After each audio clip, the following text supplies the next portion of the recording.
Hi everyone, and welcome to our first ever Multilingual Matters conference. I'm Flo, and we'll be here all day with author showcases, publisher sessions, and plenty of chances for you to ask your questions. The chat box and Q&A tool are going to be open throughout the day and will be monitored by my off-screen colleague Eleanor, who makes sure everything is running smoothly for us today. So please, if you have any questions for our authors or for us as publishers during the day, make sure that you use these to their full advantage. So without further ado, this is the first author showcase that we're starting with, and I'm delighted to be joined by Rob Sharples, who will be speaking about his book, Teaching EAL, Maryam Almohammad, co-editor with Jane Andrews of Creating Welcoming Learning Environments, John Corbett, author of An Intercultural Approach to English Language Teaching, and Vicky Macleroy, co-editor with Valley Lecture, Christina Rose-Isolet, and Jim Anderson of Liberating Language Education. Rob, could you kick us off by telling us about your book, please? Hi, well, thanks Flo and everyone who's offline. This is the book, I don't know if you can see it with a zoomed background, Teaching EAL, Evidence-Based Strategies for the Classroom and School. I'm told that I can speak for 10 minutes. That's like a 99% reduction of my usual running time. I'll do my best. The book came about because of a fairly long-running conversation I had with Anna Roderick and Elna and others at various conferences, and I kept complaining basically that we had loads of lovely academic books around language acquisition and language policy, and there were loads of top tip books around, here's 5 things you can do on Monday morning with your EAL students. And there seemed to be this gap. Like, what if you were a teacher or a teaching assistant or a school leader or someone working with bilingual pupils who wanted to know not just what to do, but why to do it? Because the thing about the top tips is, you never know if what works with this class is going to work with the next class or the next, and so on. So it's that idea of just building up that professional knowledge that, sadly but honestly has been sucked out of the system as I think the expertise of EL teachers has been undervalued for quite a long time. And eventually, all my complaining, someone turned around and Anna turned around and said, well, Rob, why don't you just write it?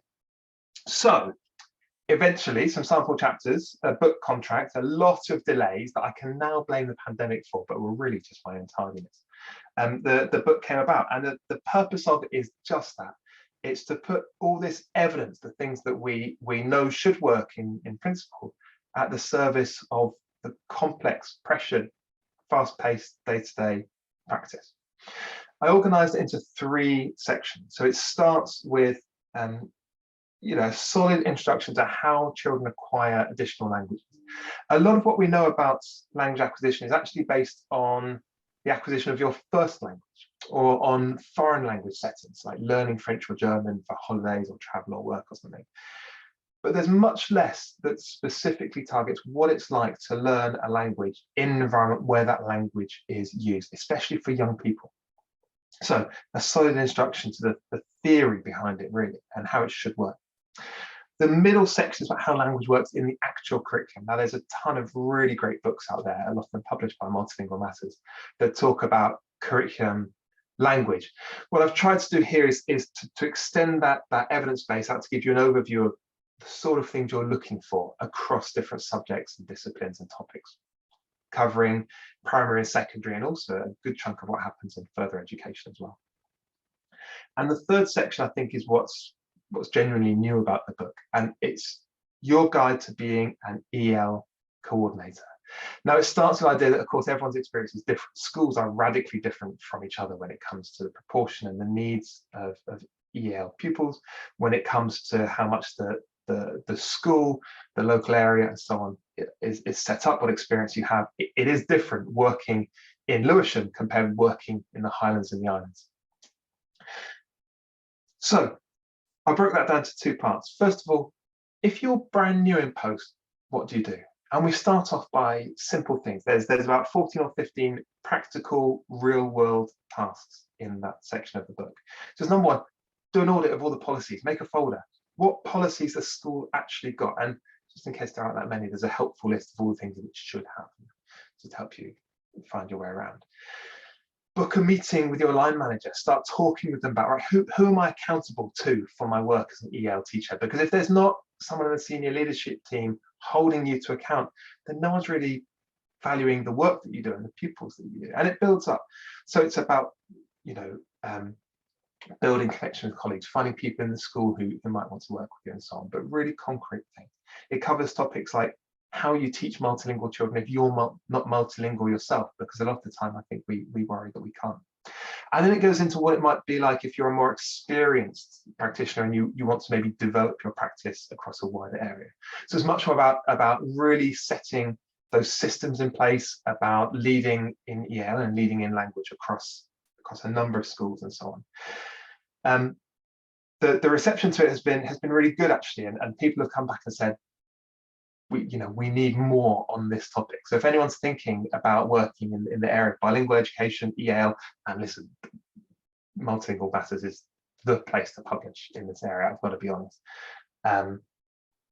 then I'd strongly recommend the experience of working with them. I can tell you that they are supportive and analytical, and most importantly of all, very, very patient.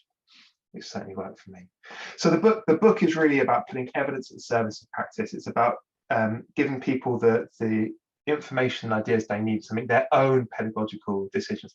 It's not in any way about teaching people or telling people how they should be teaching, but just making sure that we, that highly skilled, hardworking professional people have the professional resources that they need to do that job. It was a great pleasure to write, and I hope people enjoy reading it. Thanks so much, Rob. Thank you for that. Next up, we have Maryam Almohammad speaking about her book. Maryam, over to you. Sorry, I prepared the slides because I thought, the book is about creative arts. So I want people to see how we engaged, visually, see some of the examples. So thank you, for inviting us to present about the book. So can you see the slides? I shared my screen. Hello? Hello? Yes, we can see them. Oh, sorry, you can hear me as well? That's all right. Yeah, sorry, I was nodding, but you can hear me. Okay, because when I went to the view of I can only see the view of the slides. Sorry, I can't see the audience now.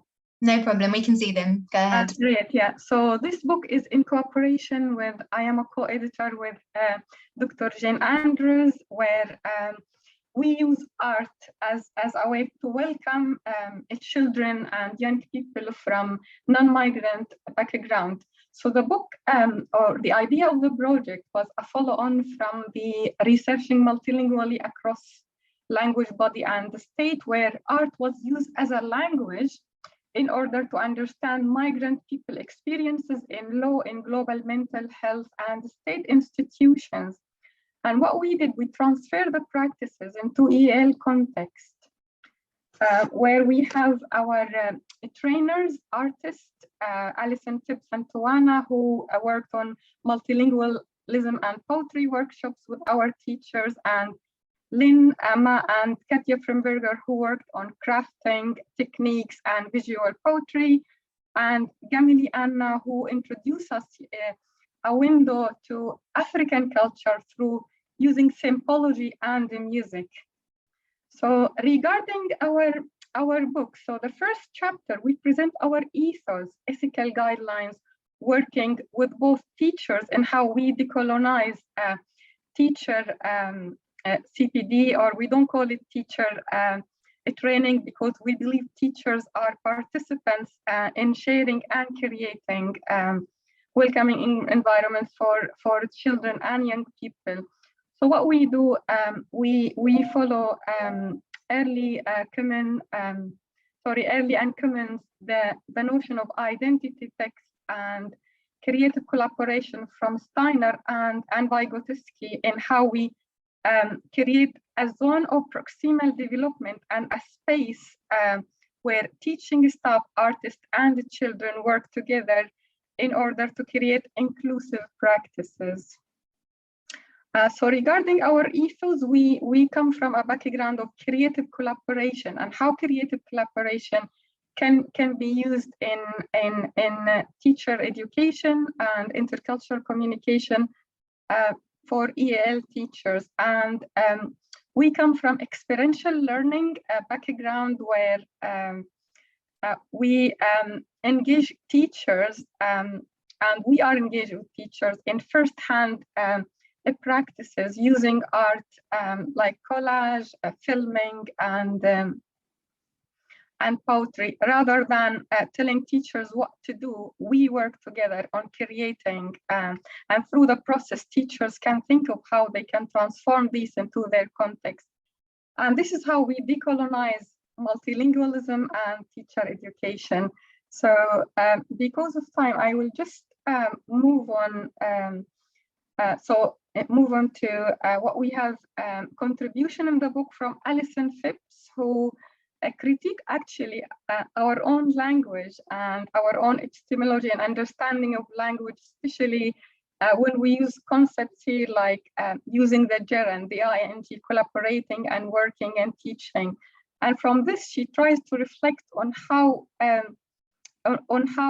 these practices or how creative art teaching practices are decolonizing ways of doing through bringing communities' ways of working and collaborating and performing, and in order to create a hospitable environment. So what Alison does, she critique our understanding of what is a welcoming environment and the implication that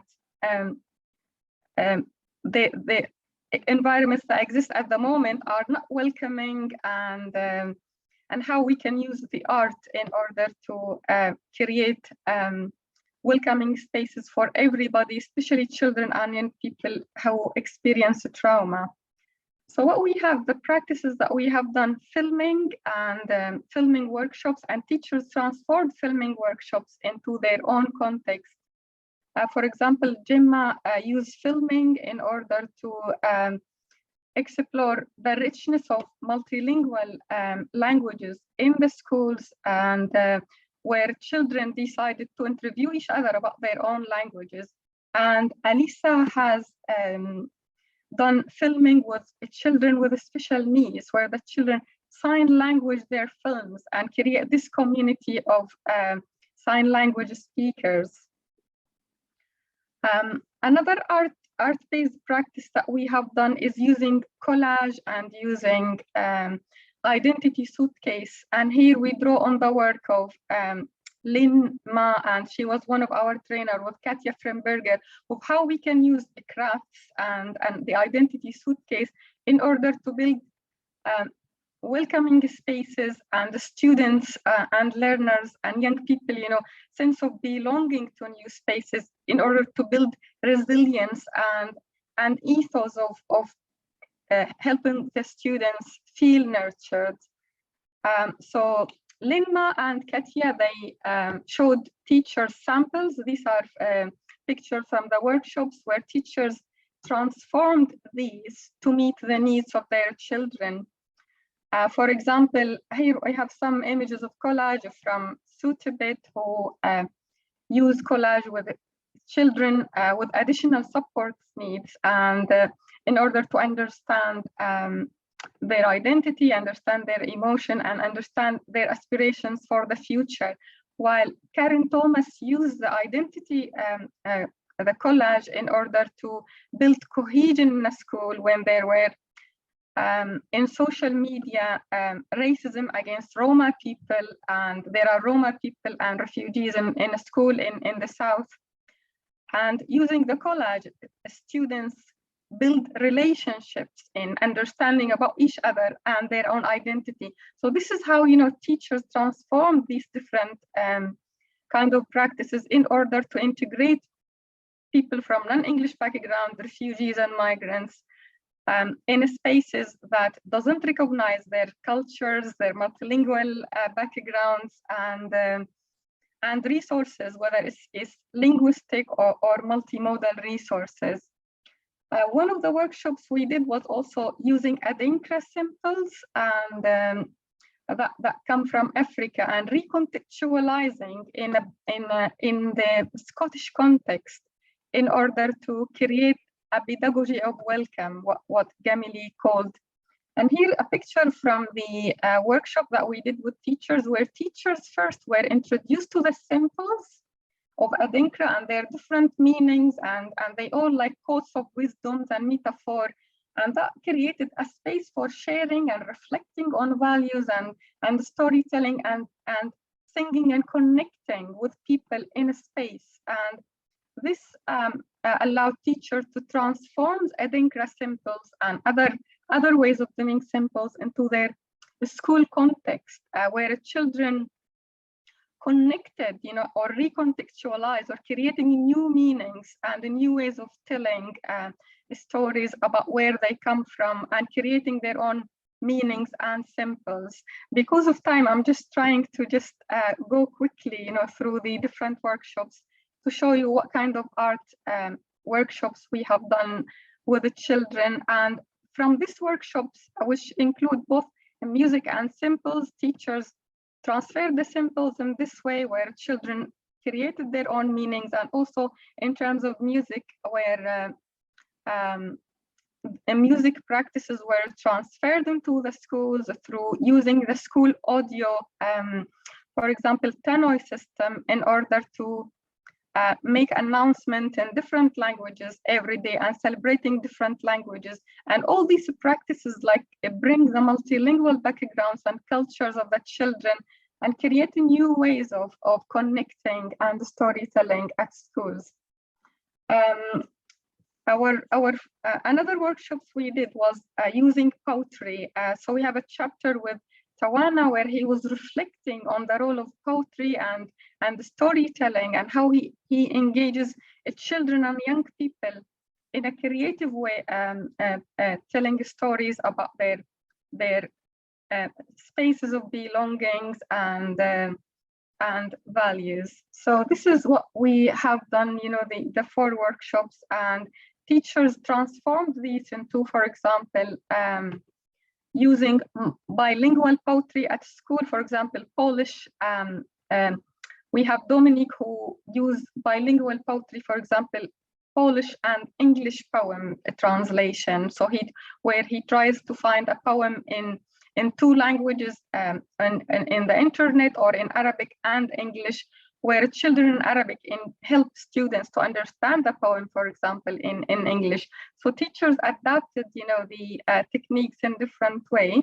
And here we have this lovely mosaic picture of created by artist Lucy, where she engaged in a nursery with mothers from different cultural backgrounds in order to create a welcome banner in different languages.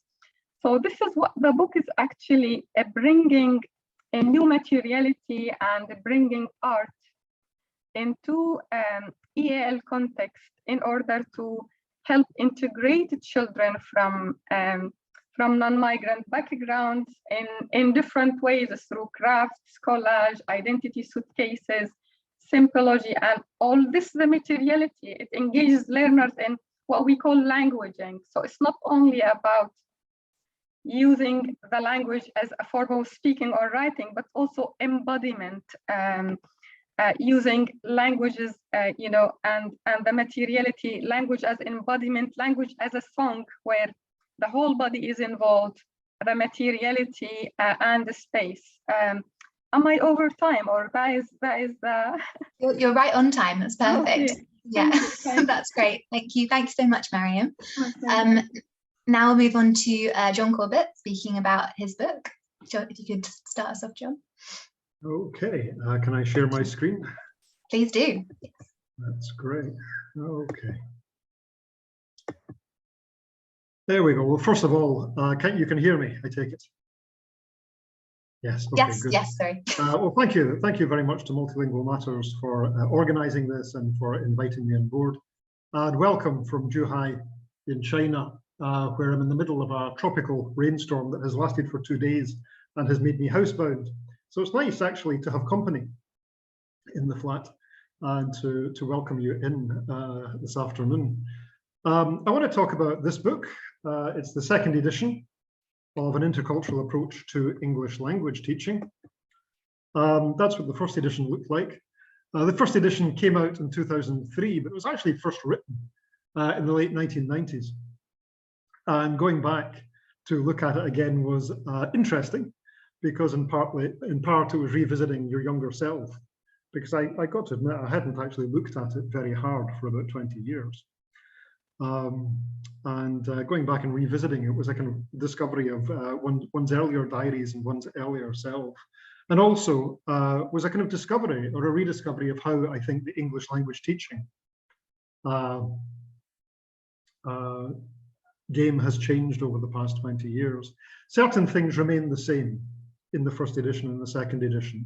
Both editions look at ethnography and semiotics as the two kind of academic pillars of intercultural language education, the observation and description of cultures, and also the interpretation of cultures, interpretation of cultural objects like poetry. This is going rather too fast. Give me a second and I'll take it back, if I can, to, how do I do this? Oops, amazing. Sorry, what remains the same? So ethnography and semiotics were always supposed to be the pillars of the intercultural language approach, both in 2003 and in the present day. And I was always interested, like Robert, in the practical application of theory.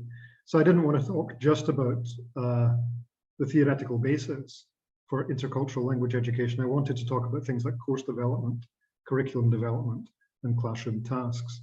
So in the two editions of the book, those concerns, I think, remain identical.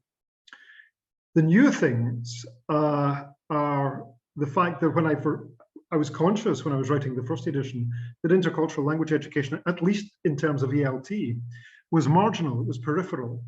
And I think in the intervening 20 years, it's become mainstream. And that's partly because of the Common European Framework of Reference document that was published in 2001, 2 years before my book, but my first edition did not really take that into consideration. Oops, it's got a mind of its own. So in the intervening years, the CEFR has bedded in. It's also been critiqued. There has been a backlash. There was a major revision in 2018.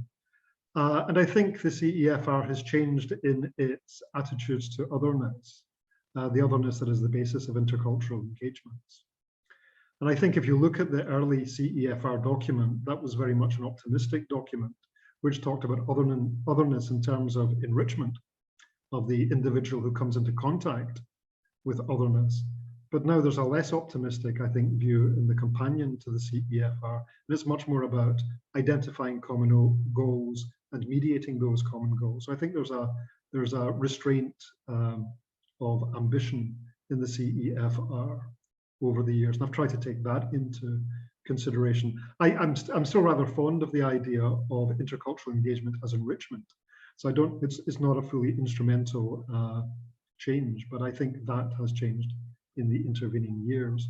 And obviously the internet has come along. The fact that I can talk to you, whoopsie-daisy, from China by Zoom, that was like a pipe dream in 2003. I think there is one mention of virtual ethnographies in the first edition, and I was rather proud of it because it seemed very cutting edge. But now it is really mainstream. Many thousands of people are doing it, and so it has to be taken greater cognizance of. So we talk about virtual ethnographies, telecollaboration, new media, and the globalization of English, which has proceeded apace in the past 20 years. Even here in Zhuhai, there is a massive English linguistic landscape that there wouldn't have been, I don't think, in 2003. So the structure of the book goes from what I call tributary disciplines. There is the intellectual framework. We talk about formal linguistics, applied linguistics, ethnography, semiotics, intercultural communication studies, literary media and cultural studies, how these all impact upon intercultural language education. Some of them are complementary, some of them actually are kind of contradictory. So we look at the way that intercultural language education negotiates amongst these theoretical positions.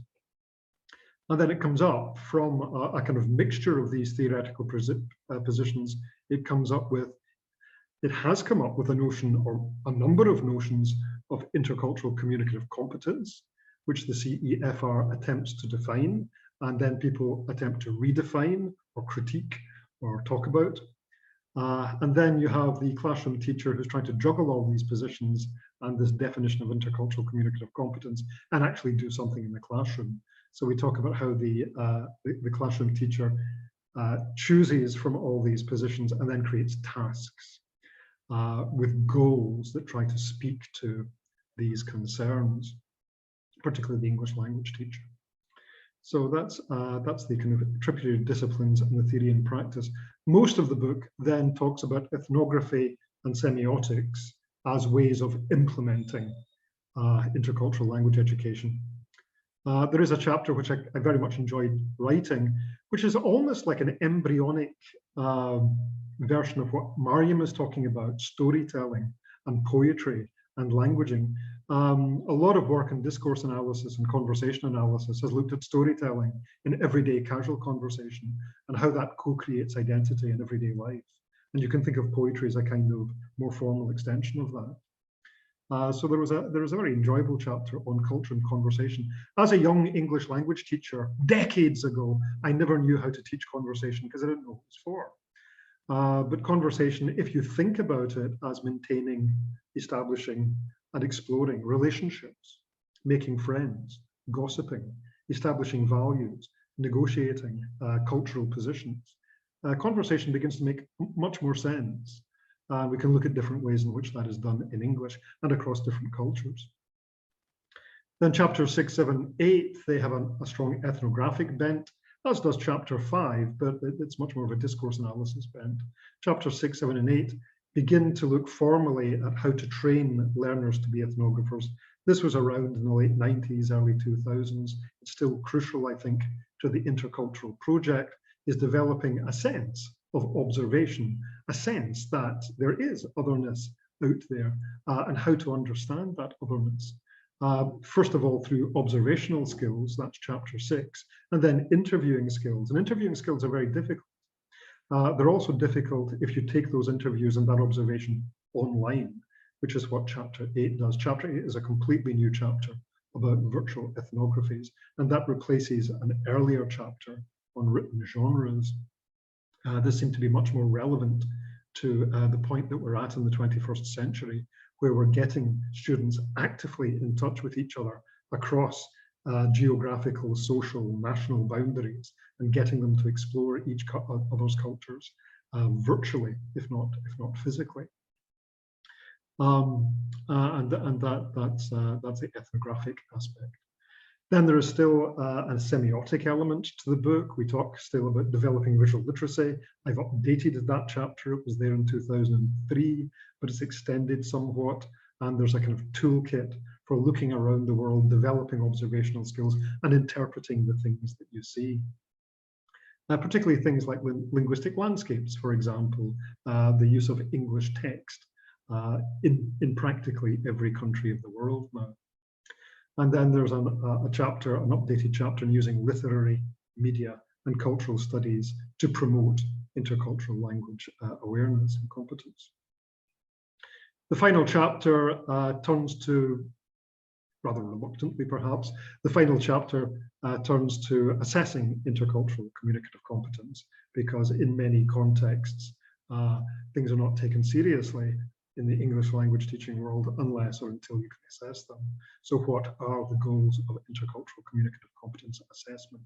Why is that problematical? And how can we address the problems that are implicit, I think, in assessing intercultural attitudes, awarenesses, and knowledges and skills?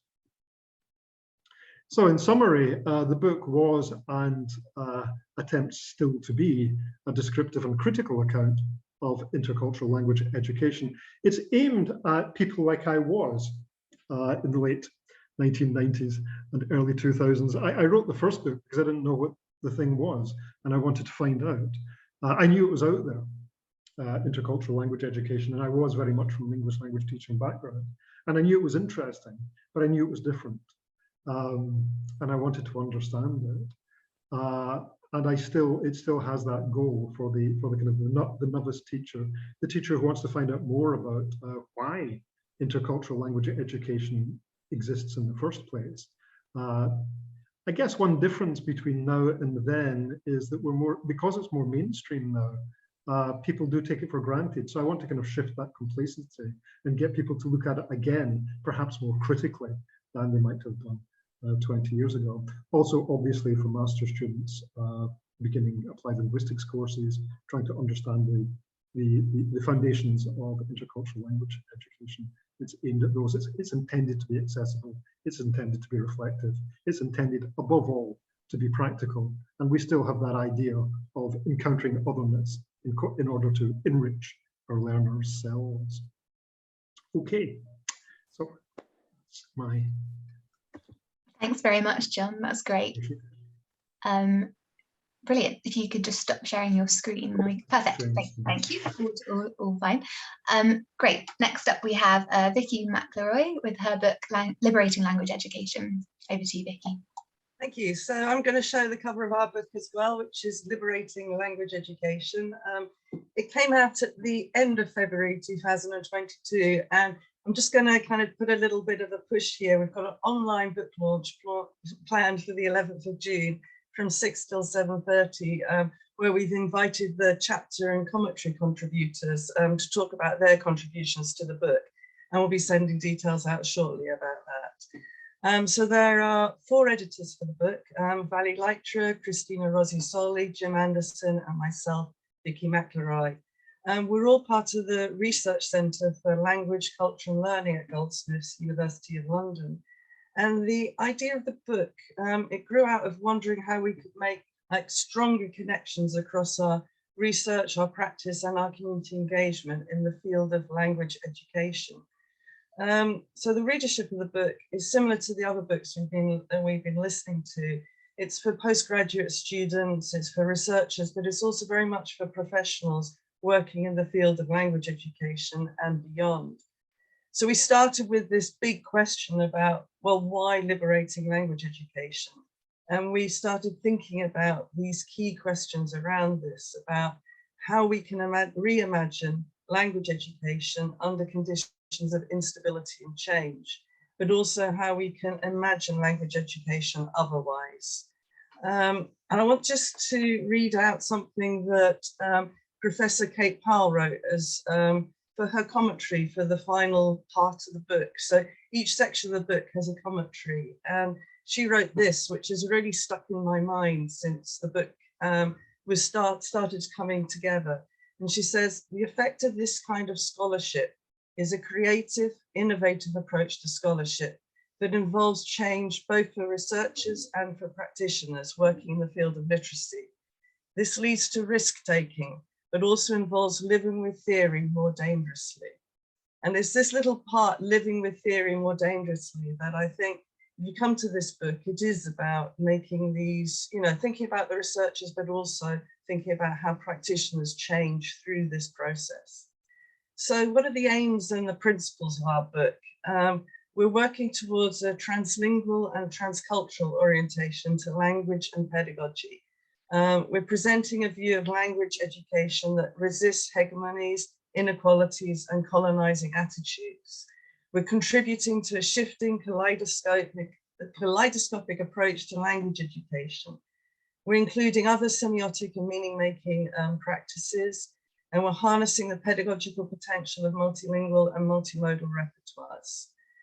There's a wide range of contributors to the book. So we've got recent PhD students who've just finished their PhDs, but we've also got very established, well-known researchers in the field. And I think that's another strength of the book. It's the plurality of voices and languages and perspectives. So it's very much, the book is about sharing empirical work on a wide range of local contexts and spaces. It's about challenging binaries, formal and non-informal learning, school and home literacies, and also schools and other sites of learning. It's about supporting multiple ways of knowing. It's about emphasizing learner and teacher agency while attending to linguistic and social inequalities. And it's also about knowledge building. So it's about collaborative relations, about shared ownership of knowledge. And there are 4 different parts of the book. And each part, as I've said, has a commentary written by an expert in the field. So Anna Souza has done the commentary for the first part, Simon Coffey for the second part, Alison Phipps for the third part, and Kate Powell for the fourth part. And the four editors of Liberating Language Education, we each lead on one part of the book. And we also wrote the introduction together and the conclusion chapters together. So we've decided to conceptualize our own positionality in relation to language education and lived multilingualism through a series of 4 characters. We present these 4 characters to interrogate our own language histories and think more deeply about what we mean by liberating language education. So part 1 of the book is led by the lead editor, Vali Leitra. It's called Policies, Discourses and Ideologies, and it's about a situated social practice approach to language pedagogy. And Vali Leitra positions herself as the weaver, and she comments about the metaphor of weaving different colored threads to create a vibrant fabric best represents how she sees languages and language education in our book. So it again connects with what we've been talking about in terms of materiality and language learning. Part 2 is led by Cristina Rosisoli, and it's called Language Living, Materialities, Affectivities and Becomings. And this section presents language learning as an embodied practice. And Cristina Rosisoli, I think she was quite brave in her character, so she decided to represent and position herself as the fool. And she comments on her idea of this character of the fool that positions her section. She says, unexpectedly, academia has provided me with a playful and humorous approach to life that shies away from linear paths. It has shown me unpredictable directions driven by affect and intuition. Like the fool, I believe that sometimes we may find more sense in nonsense, more reason in the absurd, more order in mess, and more movement in the contingency of language. Part 3 is led by Jim Anderson, and that part is called Transcultural Journeying and Aesthetics. So Jim is the lead editor, and it's about looking at language learning through engagement in the arts. And Jim Anderson positions himself as the traveler, and he comments that there's a restlessness about the traveler, dwelling in new places, meeting new people, but then moving on.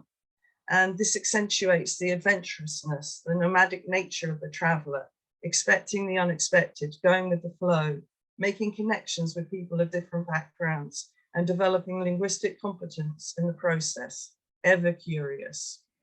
So I like this idea as well, of kind of the ever curious, the traveler. So then it brings us to part 4, which is the part that I lead on. And that part is called Voices, Identities and Citizenship. And that brings together diverse personal, aesthetic and political perspectives towards language education.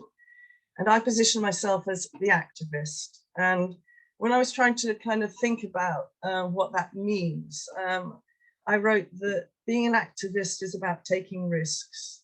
It's about standing up for ways of doing things that we know and believe matter to our lives and the lives of future generations. I also say it's about having the right to protest, to walk the streets with others, to find strength in community. And my need to be, and it's also about my need to be on the move and doing, acting and creating, which is sometimes in conflict when you're sitting down being an academic. So I'm not going to go into all the different chapters here. Please look at kind of like the contents of the book and all the wonderful contributors to it. I'm going to jump to the conclusion of the book that we call Language Education Collages. And in the book, we conclude that language education is about listening. And we talk about listening to what happens on the ground. And we foreground again the work of language teachers, educators, literary specialists, and also the connections made in between the people, the researchers and the practitioners working together. We also, in the book, we set out the implications of liberating language education for curriculum policy, for pedagogy, and for research. And then we also take it at the very end, we take it wider. So we think about liberating language education in relation to local and global issues. So we talk about diversity, we talk about inclusion, we talk about citizenship and community. So at the end, when we conclude about ideas around diversity, we talk about diversity mattering. We talk about the ideas, projects and research that's brought together in this book that add to new and diverse ways of representing the multilingual speaker and contributes to the growing debate about decolonizing multilingualism. We also talk about and conclude about issues of inclusion. So we talk about concluding that project-based language learning is prominent across many of the chapters in our book, and its approach to learning that values agency, collaboration, and creativity. And these new practices of inclusion struggle against fragmented and inadequate language policies and demand more inclusive, engaging, and exciting ways to learn languages. We also conclude about citizenship. So we talk about an ethic of social justice that runs through the ideas, projects, and research brought together in the book and contributes to how we perceive what we mean by liberating language education. And we conclude about communication. And we talk about issues of communication and conclude that this debate about language education contributes to the fundamental idea that learning is about communication and that communication is dialogic. And then finally, we argue that liberating language education is about how learners and educators can access and share resources and ideas across different contexts and spaces. So it's very much about this idea of access and sharing ideas. And I'm going to finish there. I think I've kind of spread across. Thank you very much, Vicky. Thank you. Great, we have a little bit of time now for some questions that have come in. This first one is for Maryam. It's from Valeria Queiroz. Apologies for any mispronunciation there. Would this method be suitable to heritage language teaching as well? Yeah, definitely. The good thing about art-based methods is that it doesn't dictate one way of how to do or just one specific context. It just, like it gives you a tool, a thinking, you could use it as a thinking tool in heritage and EAL, even in teaching foreign languages. So it's not restricted for only EAL, it could be used. And also the chapter has, similar to what Mercury said, we have a chapter from an academic or artist academic like Alison Phipps, and then a follow-up of how people in different contexts, and these are teachers or EAL coordinators or artists working with community where they adapted these to different contexts. So definitely, yeah, it is adaptable. Great, thank you, Maryam. This one is for Rob. If you were Prime Minister or Education Secretary, what would your ideal EAL provision look like? Oh, you're on mute, Rob. There's always one, isn't there? It wouldn't look like what we do now, excuse me. So at the minute, we have this model of EAL provision where bilingual children come into the school system either because they're born here, second, third generation bilingual, or because they arrive later, and they get some kind of support to fix them, and then they can be part of the mainstream classes. And a lot of my work is with older secondary learners as well, and less so in early primary, but you have this model that their bilingualism is some kind of barrier. So EAL provision, however it's structured, however positively, however creatively and welcomingly, we've heard a lot about welcome today, it's always based around this idea of some kind of deficit that needs fixing or repair. So I would be looking, if I had a blank sheet of paper, I'd be looking to move towards an environment where children's languages were part of day-to-day use in the classroom. They're used for purpose, they're used for recreation, and a part of the curriculum. I think the fundamental problem we've got is no matter how good your EAL provision is, if you take the current policy perspective, and remember that it's been taken out of the inspectors' handbooks, it's been taken out of the DFE's guidance, there's nothing there. If we're trying to fix kids, instead of to draw on these gifts and strengths that they have, then there's only so far we can go. And the strongest EAL provision, and the best part of the book, by the way, is the 6 case studies from experienced teachers and inspectors. The way they talk about really valuing and using, not just celebrating, but using what the children bring into school, that's where you get the best results by far. So if I were education secretary for a day, I would put policies in place to make sure that children's bilingualism wasn't some strange category of EAL, but was just a normal everyday part of what we do in schools. Great, thank you, Rob. This one's for John. I think you might have seen it in the Q&A, but if you could answer it for everybody, that would be brilliant. From Fiona Tang, could you please give any suggestions on improving the intercultural communication competence of English as a foreign language learners, such as Chinese students, specifically how to apply an intercultural approach to EMI curriculum in multilingual university settings? It's a long one. Oh, thank you for the long question, Fiona. Fiona, I know because she works here with me in Zhuhai, and she's a new colleague in our program. But one of the things that we have been doing here in Zhuhai, and I've been involved in this off and on, started actually originally in Glasgow with Alison Phipps, has been telecollaborations. And we've been doing this for about 25 years. And they're not easy to do. But you get a group of usually learners, sometimes teachers mixed, in one country or one situation. Sometimes it's in the same country, but just different situations in the same country. And you put them in electronic contact, digital contact with learners elsewhere. Now, many thousands of people obviously are doing this. And a lot of people have found this is challenging, it's difficult, it's frustrating, never quite works the way you want to. Robert O'Dowd, for example, has got a very good book at least one very good book for multilingual matters on this topic. And he will say that it's always challenging, but it involves all the intercultural skills that learners will need to acquire: language skills, skills of decentering, skills of curiosity, skills of probing. One of the things that we find when we're doing this kind of thing is people will be very, very good at telling you about themselves, but they're not very good at asking about you or following up on the questions. So it's using that as a framework to develop engagements, the kind of dialogue that Vicky was talking about. Monitoring this, and there's definitely the initial idea was that you just stock learners on social media and they go on with it. But no, the teacher has got a very, very clear interventionist role, not an overt interventionist role, but a guiding role, a facilitating role in making sure that these engagements are fruitful.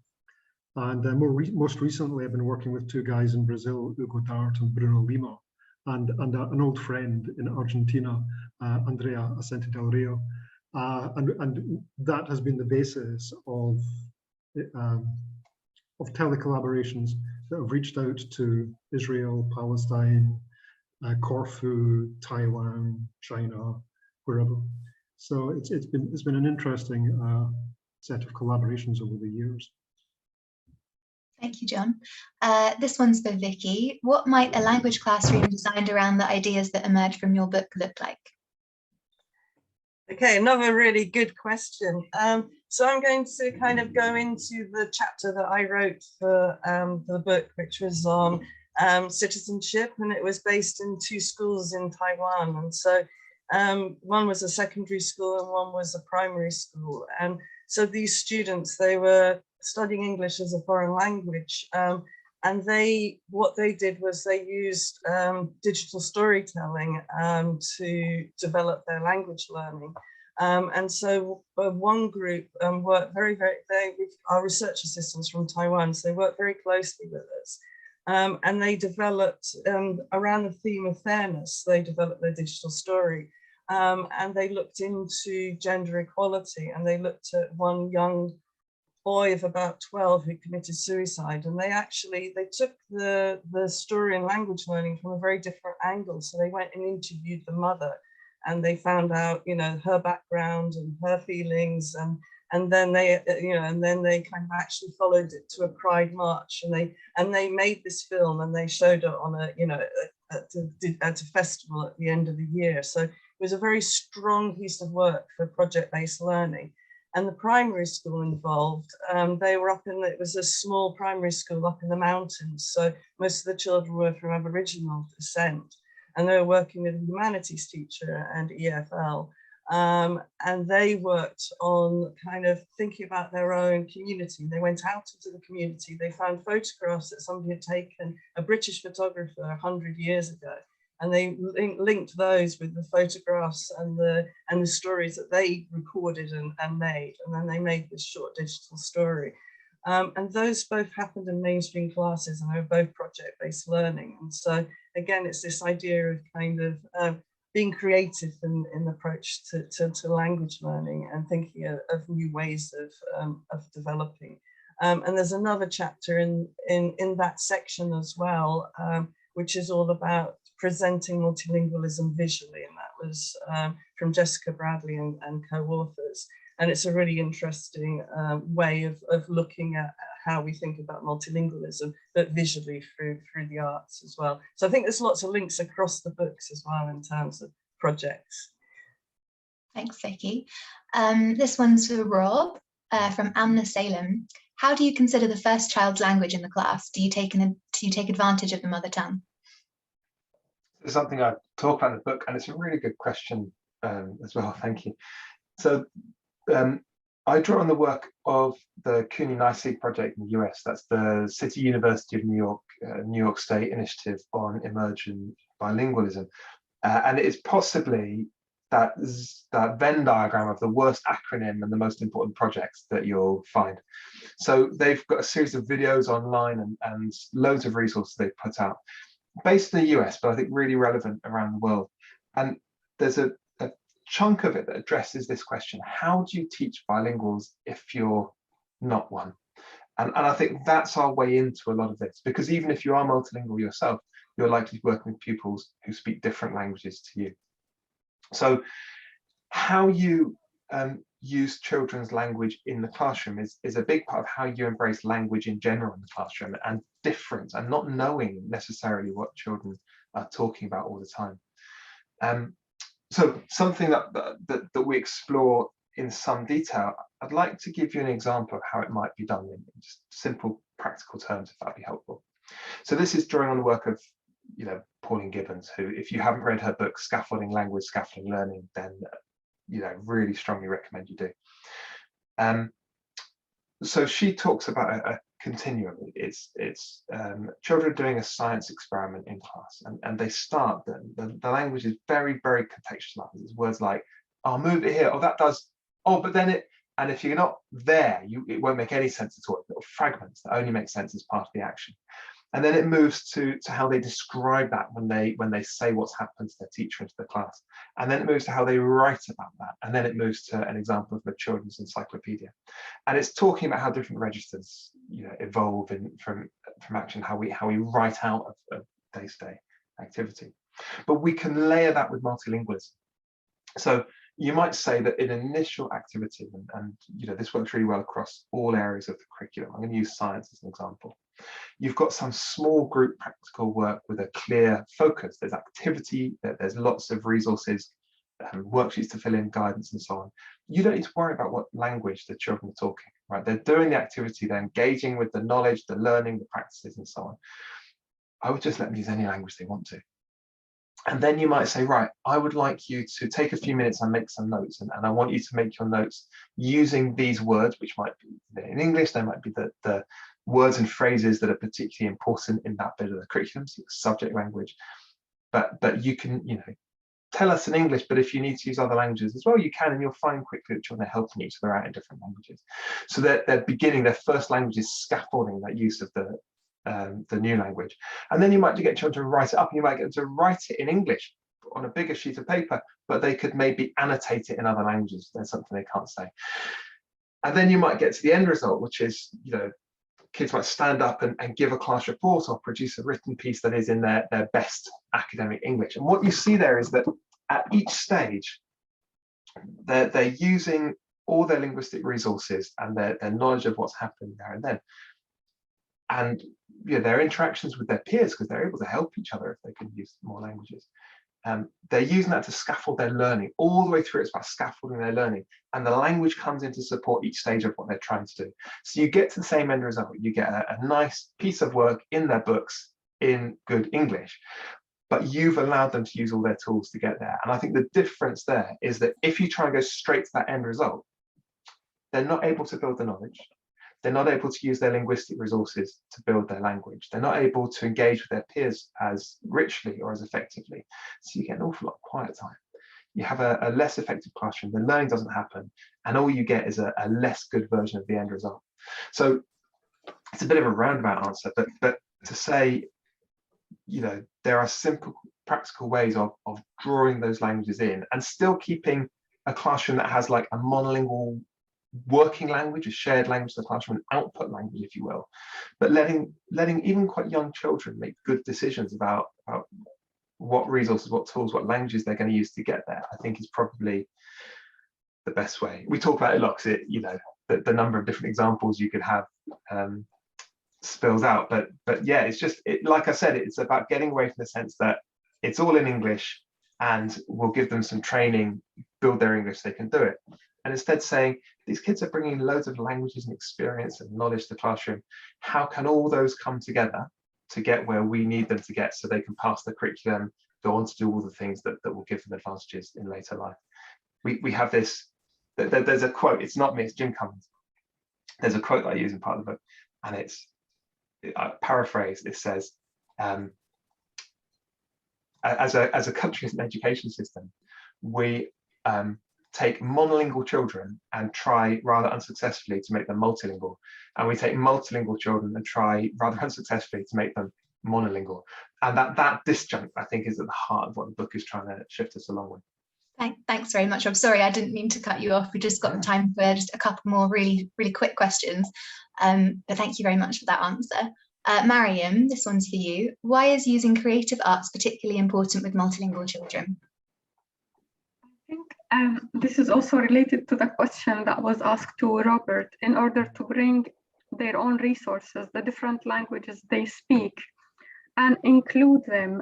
So it's for inclusion and belonging and learning as well. It can be used differently. It can be used to create welcoming spaces where the spaces are safe and welcoming, where what the children create, whether the collage or the art, can be shared, in the school space. And in this way, they can see that it brings the multilingualism in the school. And it could also be used to decolonize assessment, for example, and include students in different ways of assessment. For example, one of our teachers wrote a chapter about how she combined the Bell Foundation assessment framework and using the collage to assess students speaking and writing. So the student write a story about something important to them in both English and their mother tongue. And the teacher discovered that when you assess them, for example, in a traditional way, students perform lower than when you do a creative way of assessment like this. So it has been applied in different ways for this purpose of assessment, for inclusion, for celebrating the different languages that are invisible. For example, one of the teachers who did filming activity, she thought there aren't many languages, and she discovered 40 languages spoken in school. So this hidden multilingualism as well, to bring it up and make students feel that their languages and cultures are included.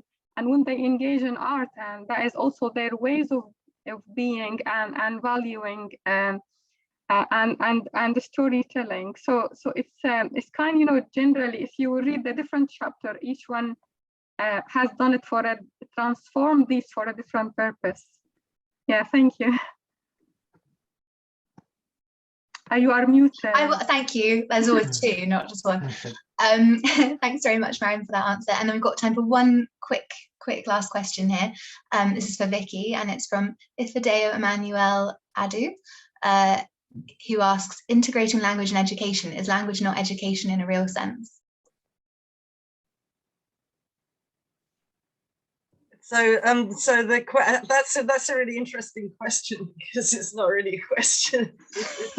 It's a kind of, so language is part of education. Education is language. We're continually learning and developing and thinking about ways to connect these two things. So I'm not quite sure. I would fully support that. Yes, that we're developing our language. I also quite like the comment that John put in the chat, which is about kind of making these connections across fragmented areas of learning. So I think that's probably where I would come with this, is that, yes, it's developing students' multilingual repertoires, but also thinking about how their learning is connected across all the different sites of learning. So it's thinking very much about what they're learning in the home, in school, online, offline. And I think the pandemic has really, really made us aware of this, about which children have access to these resources as well, and whether they're able to use them and how they're able to use them. And so I hope, yes, by developing a range of languages, students are all and learning in lots of different ways. And I think all the books that we've just presented show that.